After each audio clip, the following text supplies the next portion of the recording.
Hey there, and welcome to another B.Hooked tutorial. I'm so excited about this one today because I made an adorable, if I do say so myself, crochet unicorn for my little niece. I used Bernat baby blanket yarn. It's super soft, super squishy, and that's why I was given the name Cuddles, because it's just that cuddly. So in order to start off with this pattern, you're going to need a few supplies. You can find the supplies list at bhookedcrochet.com/cuddles. Now on that page, you will find the written instructions, and you will want to follow step by step with that pattern. Now in this tutorial, I'm going to discuss all of the major techniques that you need to know to make each of your body components or the elements of Cuddles. And then we're going to focus a lot about the assembly, because that's the point at which you can really make or break your project. You can make the perfect body elements, but when you put them together, if it looks funny, it kind of ruins the whole project, right? All right, so find that free pattern, gather your supplies, and let's see about those techniques.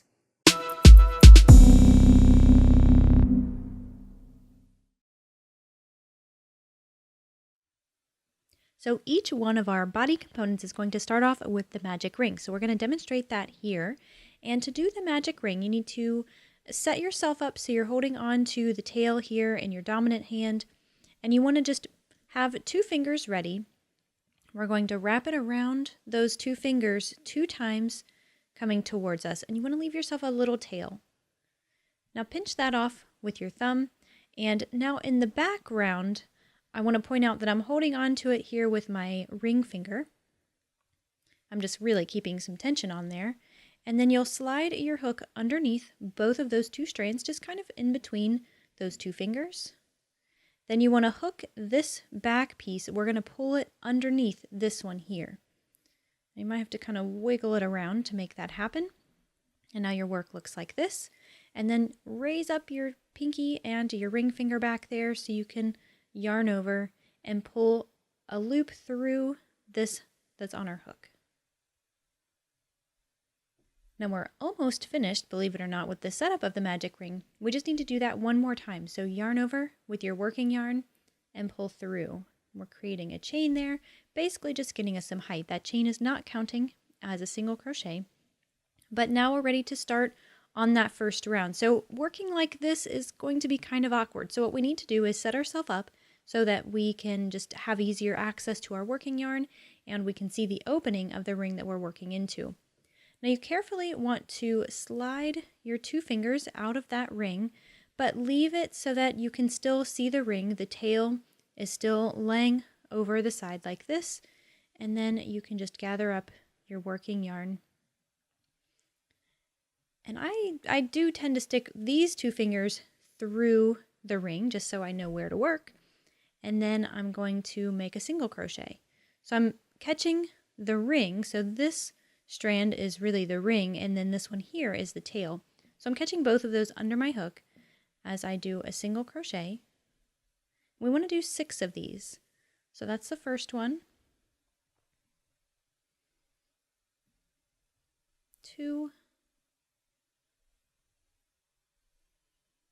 3, 4, 5, and 6. And when we're ready to fasten up the magic ring, so here's where the magic part comes in. We need to take that tail and pull it. And we do have to pull a little bit tight because this yarn is fuzzy, and we have to pull probably a little harder than we normally would with a smooth yarn. But once you pull that, it's going to fasten it up and it'll look just like this. Now we need to finish things off by starting on the next round. So this is actually round number 1 for all of the body components that we have, but since we're not joining at the end of each round, we're going to continue on with round number 2 by making a single crochet in our first single crochet. Now you can find the V right there. I'll put my hook under both of those and single crochet, and this stitch here is going to be the first stitch of the next round. So what I recommend doing is placing a stitch marker here. Now before we move on to round number 2 of the component that we're making here, I want to show you what we're working on. So this is the back leg, and although this looks pretty simple, it actually demonstrates every single one of the techniques that you need to know to complete your unicorn. So up until this point, we have just finished the very middle here down at the bottom, the magic ring. The next thing we're going to talk about are the increases, and that's going to get our foot just a little bit bigger. And then we're going to incorporate and learn a little bit about decreasing and color changes right here. We'll work up a little bit more, and then we'll see some more decreasing and how to stuff this thing, because there is a little bit of strategy involved in that, believe it or not. And the final thing we're going to cover is all of those finishing techniques. That's really where most of the trouble people have is really just putting everything together and making it look just right. So the way we left things off in that final segment is we worked our first stitch in round 2. Now increases are really quite simple. All we're doing is making 2 stitches into 1. We're always working with single crochet stitches for this particular pattern. So whenever we need to increase, all we need to do is make 2 single crochets into 1. So we're following the standard rules of single crocheting in the round, and that means for round number 2, we need to increase every stitch. So we had a total of 6 single crochets in our first round, and so increasing every stitch is going to double our count, right? So we're going to count out 12 stitches at the end of this round. So the first thing I want to do is find where my first stitch is coming from. The stitch marker here does a lot of help with that. I can see this is kind of the front part of my single crochet, and I really just want to follow that lead there to insert my hook and single crochet in that same space. Now probably one of the most challenging things you're going to find is being able to see your stitches, count them, and know exactly where to put them, because the yarn is a little bit fuzzy. And I'll be honest, this is both a good thing and a bad thing that the yarn is fuzzy. It's maybe not such a great thing that it makes it harder for us to see our stitches, but it helps us in that it hides mistakes very well. So if you make a little goof, honestly, it's not too big of a deal. As long as your stitch count is right, the placement of it is a little less important. So the next thing I want to do is find my next stitch.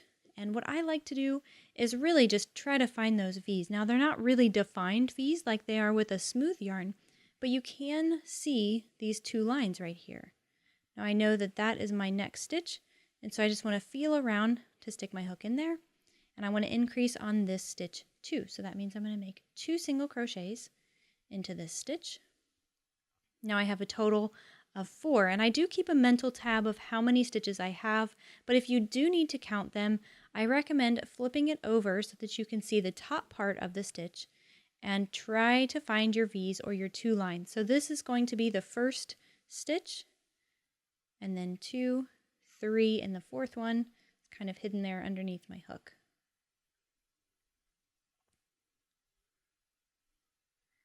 Now just to reiterate a little bit about increasing, because we are going to do it a little bit. We don't have to increase too much for each one of the body components, but there are going to be 2 to 3 rounds where we increase. And so you're going to need to get comfortable with this idea of making 2 single crochets in 1. Now we're just working on the feet here, so we only have a couple of increase rounds to go, but on the body and on the head, you will need to increase a little bit more. And so what I would recommend for those is just to make sure that you are counting your stitches at the end of each round to make sure you're on the right track, because it's very easy to get distracted. So I'm going to do that here because I was talking as I was crocheting. Let's see if I did it right. So I have 1, 2, 3, 4, 5, 6, 7, 8, 9, 10, 11, and 12. Wow, I actually didn't miss one there as I was chatting with you. So that completes round number 2. Now increasing in the round says that we need to do things a little bit differently from one round to the next. We need to evenly space out our increases so that it stays round and flat. So the pattern is worded in such a way that it'll say just make 2 single crochets in the next stitch. And that's how you know that you're increasing, and it's that simple. So what I'm going to do is finish up my increasing rounds on this hoof, and then we'll talk about our next technique, which is going to be the decreases. Now here is what my hoof looks like at the end of round number 4. I have a total of 24 stitches, and I'm ready to move on to the next round. However, the next round we're not going to increase anymore. All we need to do is make 1 single crochet into each stitch. We're going to do that for 3 rounds. And when we do that, it's going to start working its way up. Now, as it sits right now, it kind of wants to be a little lumpy and bumpy, and that's okay. We'll work it out as we go along.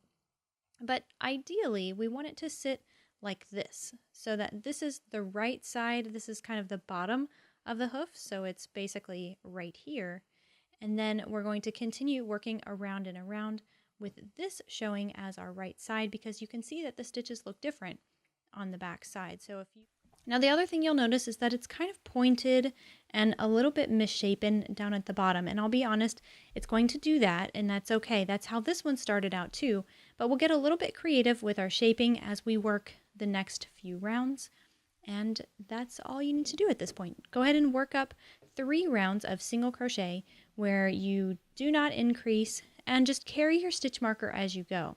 So you see I just released it, made my first stitch, and then I will insert my stitch marker there in the first stitch and continue on. Just keep a mental tab of which round you're on. We want to make 3 just like this. So off camera, I went ahead and finished up those 3 rounds of single crochet where I did not increase at all. You can see each one of those here. And we're up to round 7 now for our hoof. We just have 1 more round left to go. We're going to do a little bit of shaping. We're going to do so by decreasing. So at this point, we've covered the magic ring down at the bottom. Every single one of your body components is going to start off with a magic ring. We've talked about increasing, and yes, every single one of our body components is going to increase at some point or another. We've worked just this little flat section, and most of our body parts are going to incorporate some of this. And now we're going to talk about the decreases, and most of our body components are going to utilize decreases as well. We're going to use a stitch called the single crochet 2 together, and it's very simple. So I'm going to set myself up on round 8, and the first thing I want to do is make 2 single crochets. So 1 into each of the next 2. On that first one, I'm going to pause just to place my stitch marker there. Once again, I do want to keep track of what stitch I'm on. Make 1 more single crochet. So I've made 2 stitches, and now I'm ready to do the single crochet 2 together. And just to let you know, we do have to decrease in the same increment that we increased here on this our last increasing round, and that's just to make things a little bit more uniform. So that's where those 2 single crochets are coming in. Now to do the single crochet 2 together, we're going to find our next stitch. You'll insert your hook there, yarn over, and pull up a loop, and then you'll leave it right there. Now normally to finish our single crochet, we would yarn over and pull through each of these 2, but we're going to leave it there, find the next stitch, insert our hook into that one, yarn over, and pull up another loop. So now we have a total of 3 loops on our hook, and now we can finish the stitch with a yarn over and pull through all 3. So what we've done with that is we have decreased our stitch count by 1 because we've turned 2 stitches into 1. Now our repeat for this particular round is to continue with 1 single crochet into each of the next 2, and then single crochet 2 together once again. So we're decreasing again.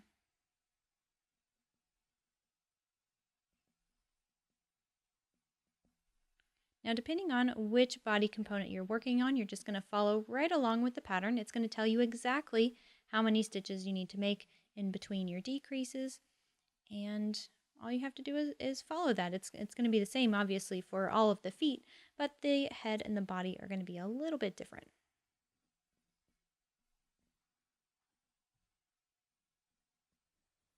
So we're ready now to change colors from the blue to the white. And the first thing I can do is just go ahead and trim this working yarn, this blue working yarn. And I'm just going to leave myself a shorter tail. Honestly, we're not going to weave this in, so it's okay if we have a shorter one. We just want to have enough to tie it off on the inside, because this is going to live inside, and so we don't have to weave it in. And then the next thing I want to do is just release my stitch marker for a moment. I'm going to just stick my hook into that next stitch. Now I'm not going to do anything with this here. I want to use my new yarn, and same thing, you leave yourself a tail that's a few inches long, just long enough to tie off, and fold it over, place that on your hook, and then use that to pull it through. So now we have a blue wrap and a white wrap, and we just want to pull the white one through the blue one. So basically what we're doing here is a slip stitch, and that's because we have a little bit of a jog, because as we work in a spiral, at the beginning of the round is shorter here. This is the beginning of the round, this is the end, and so there's a little bit of a jog, and by slip stitching we can sort of force this higher edge down a little bit, and then it's not quite as noticeable. So here is what the color jog correction looks like here on the finished one. We can see it just slightly, and because of that I like to keep this part on the inside if possible when I'm putting this thing together. So our stitch pattern from here on out is actually quite simple. We're just going to make one single crochet into every stitch around using that new color. So I'm just going to single crochet right there and continue on. So one single crochet into every stitch. Nothing new here. You guys are pro at this by now. I'm going to work up a few stitches, and what I want to show you next is how to make the shaping a little bit better on the foot. So I'm going to leave these tails just kind of right here out of the way. Try to kind of poke this through so you can see it. This is the tail from the very beginning, so from our magic ring. I want to use this tail and place it on a darning needle. And the goal here is to kind of push it inward like this. And since we don't have to make the inside of each of our little body components perfect, what I'm going to do is just use this tail to secure it to the side so that I'm kind of forcing it to stay up in this motion or in that placement like that. And so I put it into place, and then I'm just going to grab a couple of stitches from anywhere. It honestly doesn't matter where you secure it to, but you'll kind of pull it and just eyeball it. You want to make sure that you're pulling it tight enough so that it stays in the position that you want. But of course, like the more I pull on this, the more it's going to tuck in. So just like I said, eyeball it. Try to make sure all four of your legs are in the same position. And once you have that squared away, then we can use these tails to tie it off. So what this is doing is securing the new shape of the bottom, but it's also securing this color join here. So I'm just making a knot on the inside, and then I can tuck them in, and I never have to see them again. I don't have to weave them in, and I can just keep going with my foot. Now for each one of our back legs, because these are just slightly shorter than the front legs because of the way we want the unicorn to kind of sit, we're going to make 11 rounds of single crochet with our new color here. And we're not increasing, we're not decreasing, we're not doing anything other than making one single crochet into every stitch. Now once we get done with this, we will do just a little bit more shaping as we get to the top of the leg. And that covers all of your techniques that you need to know to make the other body components. So what we're going to do next is I will work up the rest of my leg. I want to show you what it looks like. We'll talk about stuffing it. And then I want to give you a rundown of what each one of the body components looks like, so you have a little visual reference to make sure you're on the right track. And then we'll start putting our unicorn together. So the trick to stuffing each one of your legs is that you don't stuff too much. Now first what I'm going to do is get a nice big piece and just kind of shove it all the way down into the hoof area. And kind of working it down in there is really going to give you the best result. We do want this part of the foot, the hoof, to be kind of the most dense. So we're going to get as much stuffing in there as we can. And then once you get a nice piece in there, just go ahead and kind of squish it and work it around. That's going to help evenly distribute. You want to Make sure you have your shaping that's still kind of tucked in like that. And as you work up, you're going to thin out the amount of stuffing that you have at the top part of the leg. Now this one is already stuffed, and the stuffing really stops at about right here, and this is just hollow. It's really just the yarn at this point. And this has enough thickness in it that it still feels very stuffed because it's such a fluffy, soft yarn. But it's thin enough that it's going to, one, allow us to attach it to the body better, but it's also going to make it lay a little bit better. Now, if you think about how this is going to come together, so if the body's right here, the closer that we can get this part to the body, the better it's going to lay. Now, if we were to stuff it as thick as this part down here, then we're going to have a big body here, and we're going to have this big leg that kind of sticks out. So the idea is to just sort of allow it to gradually get bigger from the point at which it attaches to the body all the way down. So that's the goal. Now, believe it or not, you actually have all of the techniques that you need to know in order to crochet all 9 body elements of Cuddles. So once you get all of those elements crocheted and you're ready to assemble things, I first want to point out that there is a good order in which Cuddles comes together. So in order for certain parts to look their best, we need to attach them in a certain order. So what I did was I started first with the body. And you can leave the hole up here at the beginning. It's totally fine. We're going to cover that up. You don't have to seam anything together there. Well, from the body, we're going to first attach the front legs.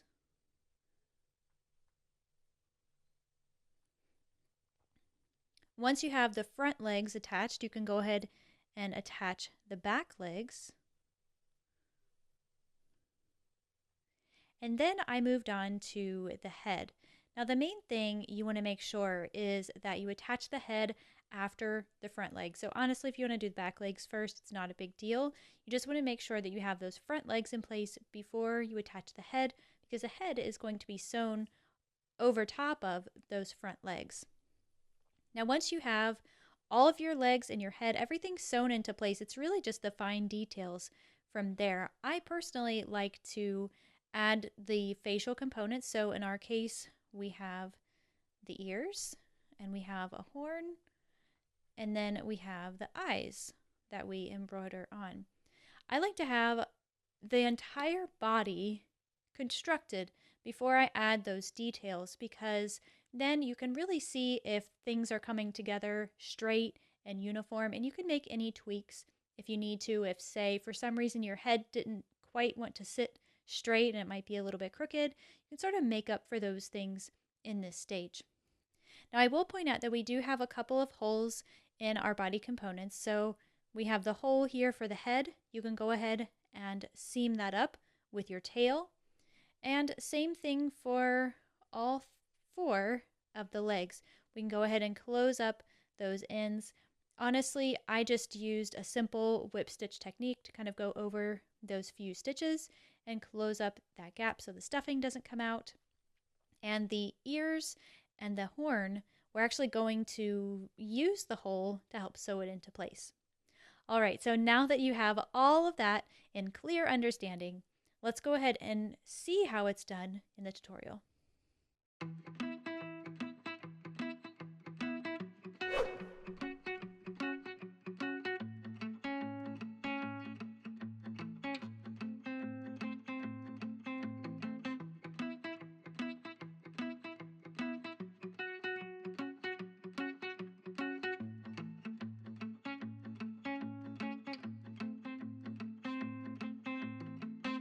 So after we have both of our front legs attached, it should look something like this. I'm going to use my body tail now to attach the head. I have each of my tails from the legs. I'm going to leave them there just in case I need them for anything else before I trim them off. And the first thing you'll need to do to sew on your head, honestly, is just find the best position of it. Now we don't really want to match the hole on the back here. We'll actually close that up in just a moment once we have it sewn on. We don't want to attach that directly like this, because then its head will be kind of funny. So we need to kind of position it down a little bit and angle it in the way that you want before you start sewing it on.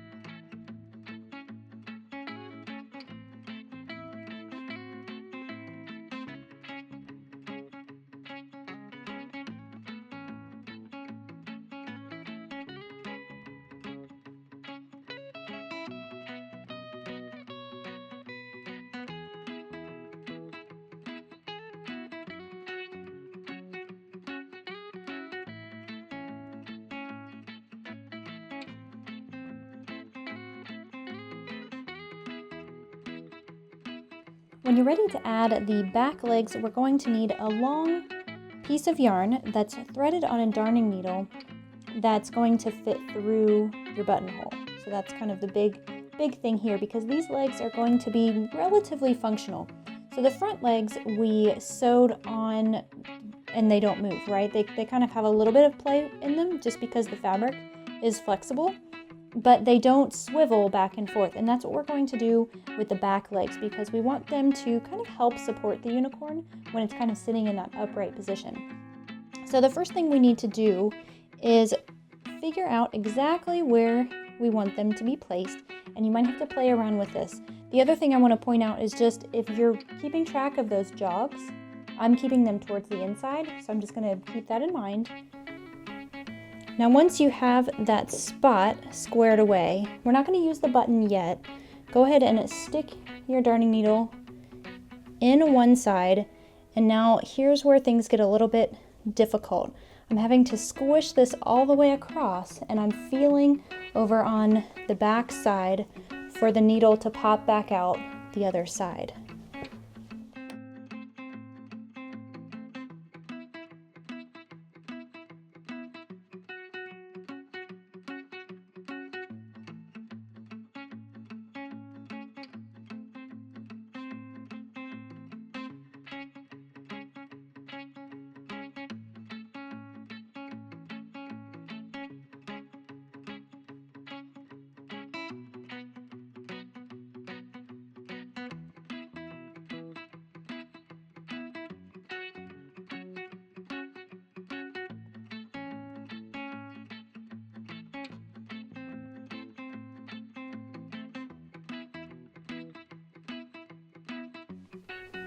Now when you're happy with your placement, you're going to work with your two tails. This was the initial tail that I left from the beginning, and then this is the tail that's remaining.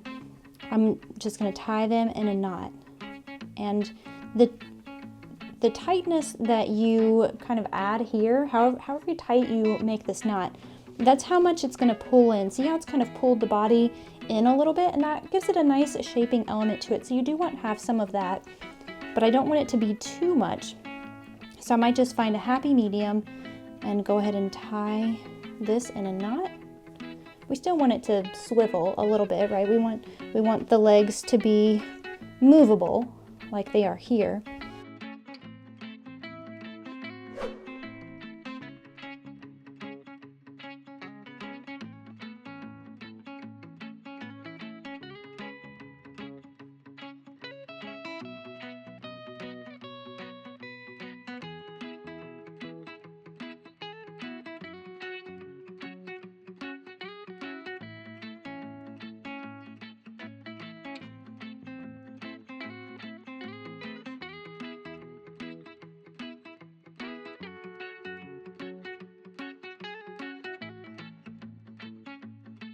So when you get to the point where you are completely finished with one of the tails, we can't really weave it in along the back side of the work because of course it's inside and we can't actually get to that. So what I do is just work it down into the middle. I'll kind of cross it around a little bit, just weaving it in that manner.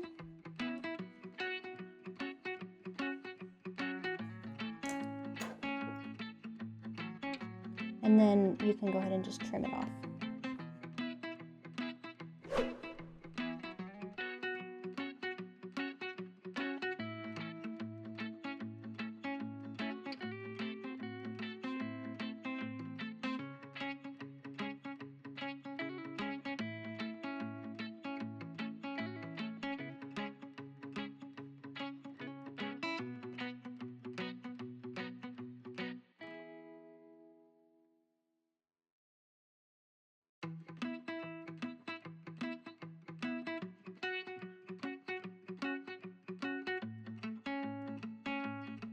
So I've already made my cuts of yarn as the pattern has indicated.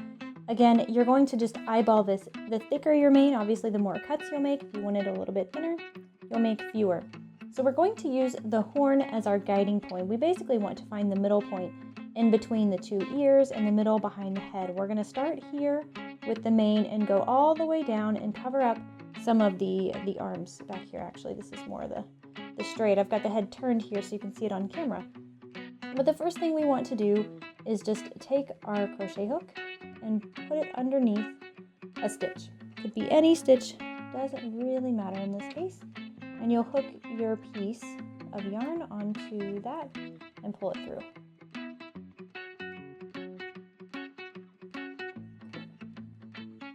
Now you want to pull it so that it's about center, and then double knot it, so knot once and then twice.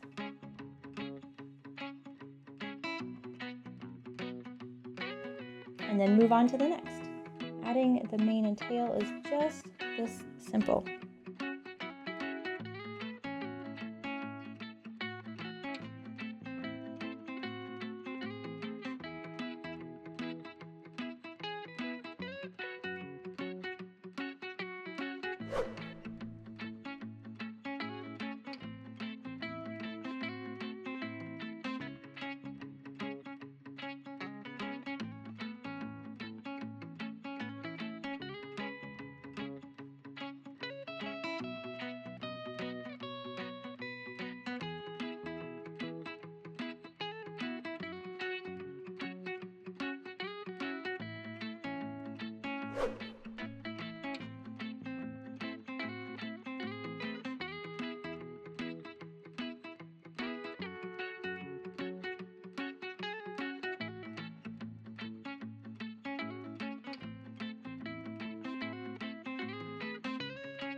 I hope you had as much fun as I did for making your cuddles. If you have any questions whatsoever, I'm here for you. Just go ahead and leave your question or your comment on the pattern page over on my website. You can access that once again at BHookedCrochet.com/cuddles.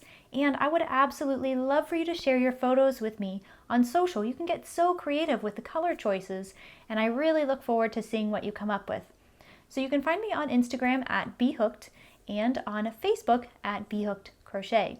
Now I also want to mention that if you're working on Cuddles as a gift for somebody, there's a really great baby blanket pattern that matches Cuddles perfectly. Now you can find that over on my website. It's actually a Yarnspirations pattern, but I filmed a tutorial for it, and it's very quick and easy because we use this same yarn. It's the simple chevron crochet baby blanket by Yarnspirations, and you can find my tutorial over on my website. If you're brand new to the channel and you're making it all the way to this point in the video, I just want to take a quick moment to say thank you. I appreciate your time and attention today, and if you liked this video, if you got some great information out of it, if you loved your cuddles, go ahead and hit that like button. That lets me know that I'm making the projects that matter to you. Now the last thing I would ask of you is that if you haven't done so already, subscribe to the B.Hooked YouTube channel. When you do that, it lets YouTube know that this is a great channel for learning crochet techniques, knitting techniques, and all of the inspiration that comes with that. I want to thank you once again. I appreciate you so much, and I look forward to serving you in the next video.